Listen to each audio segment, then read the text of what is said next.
So this was your response to my first question about the values of your writing program.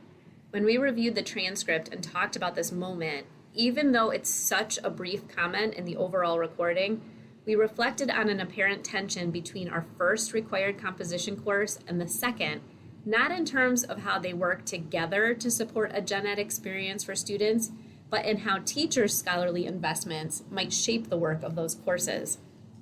When I think about program values and about the kind of emphasis in the practicum courses that develop and support instructors, I see two things happening. I see the values for one course, the Introduction to College Writing course, and I see another set of values for the intermediate course. Unfortunately, they do not complement each other as well as they could. I think that the intermediate course is wholly responsible for the WAC type work that is not as explicit in the introduction course. Whereas the introduction course supports the writing process and the development of an argument, the intermediate course situates those moves in each student's respective discipline of study. Students are researching, reading, and writing according to the discourse communities that they will ultimately find themselves in. This WAC-focused instruction is evidenced in the readings in the course. This extends into the framing and scaffolding of the assignment sequence that asks that students perform academic research within their respective discourse communities and develop a project that fits in terms of a field-specific genre. Although we as instructors can and should certainly emphasize writing process and best practices, I feel that the focus is ultimately writing like those in the field.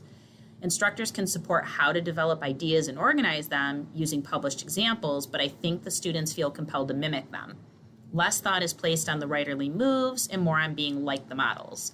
Essentially, the intermediate course becomes the space to write in their fields and not so much the value for what writing process can offer them in the foundational phases of mapping out a project plan and beginning to capture ideas. Yeah, so this makes me reflect on how GTA training for teaching the introductory course is quite different from the training they need in the second year to teach the intermediate course.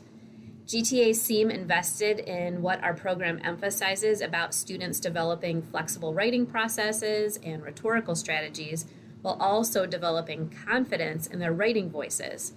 Then we do a sharp turn to genre analysis and discourse communities.